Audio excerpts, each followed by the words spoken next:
good morning. I am Achacoso Deniele from BSN 182, and I will be performing a return demonstration in assessing the cardiovascular system. So first, we have to identify our patient using the patient identifiers such as their name and their birthday. So good morning. My birthday is from Southwestern University, and I will be nurse responsible in assessing your cardiovascular system. I ask for your name and your birthday.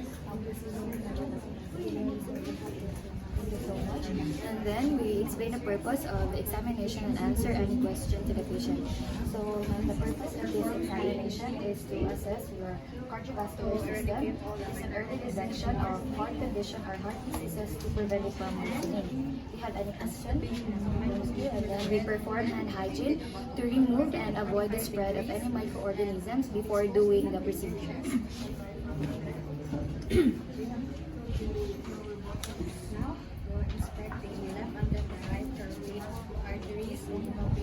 And then, we assess the patient in a supine position with the head of the bed elevated about 30 to 45 degrees and expose the anterior chest. But for my patient, I'll be letting her in a sitting position. Okay? And now we proceed in assessing the cardiovascular system. So first, we inspect and palpate the left and right carotid artery. Always remember to only palpate one carotid artery at a time, and then we use the bell of the stethoscope to auscultate the arteries. Always remember to avoid palpating both artery at a time, since this will reduce the blood flow to the patient, which may cause the patient pain.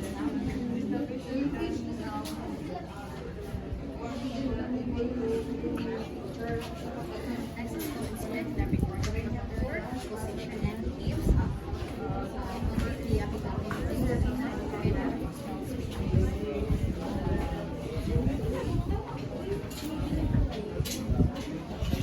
Now, using the palmar surface of the four fingers held together, now, we inspect the jugular vein distension, observing for pulsations. This will give us a valuable information about the air pressure within the right atrium.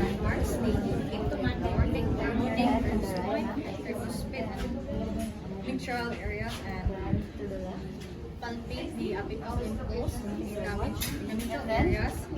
Note size, duration. We palpate for precordium, for contour, pulsation, and beats. Observe the apical impulse at the 4th to 5th intercostal space.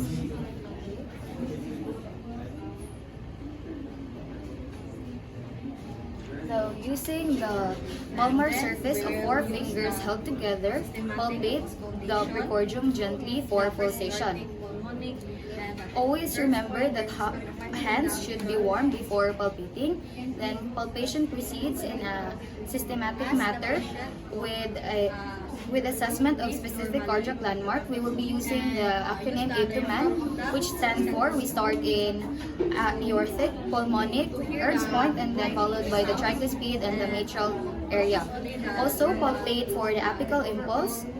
We note for its size, duration, force, and location in relationship to the mid-clavicular area. Aortic, pulmonic, Earth's point, tricuspid, and mitral.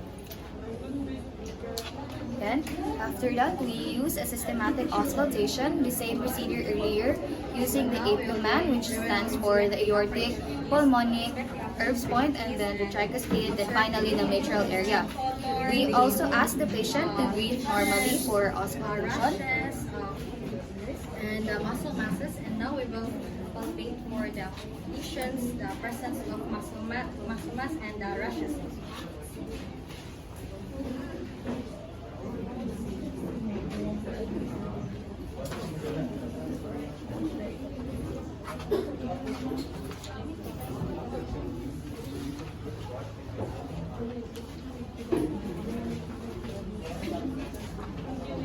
And now we will palpate for the radial and brachial. Now we will proceed in assessing. We will be assessing the peripheral vascular system. So first, we inspect the upper extremities.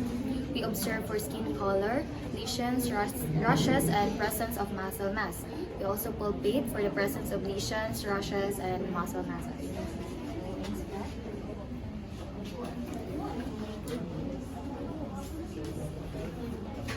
Then palpate. Now we will assist the patient in a supine position and observe for the lower extremities and inspect for the leg, the color of the feet, the varicosities, edema, skin nail growth, And then hair we growth, palpate the radial and brachial or lesions, pulses.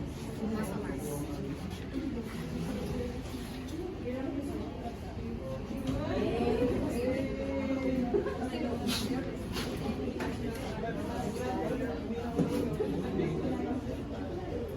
And now we will test for edema and Palpating the brachial and in the tibial area by pressing the fingers in the tibial area, and if indentation remains, then edema is present.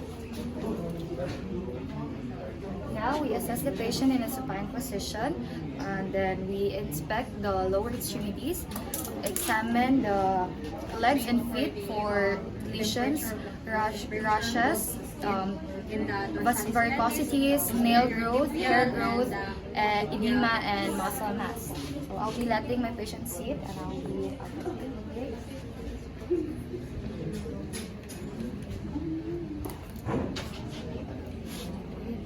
Now we test for pitting edema by in the pretibial area by pressing gently the skin in the pretibial area. If an indentation remains after the fingers have been lifted, that means pitting edema is present. Document the findings of this.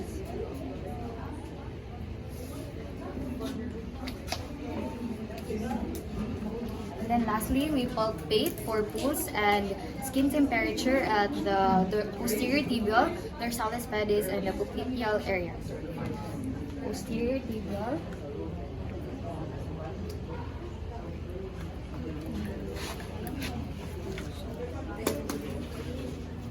dorsalis pedis,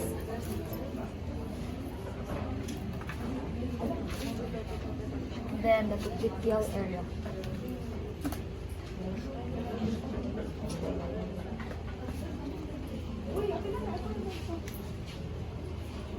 Thank you. After all the procedure, we assess the patient in a comfortable position to avoid discomfort, and then we perform hand hygiene, again to remove and avoid the spread of any microorganisms after all the procedure, and then we document the findings of the assessment. Thank you.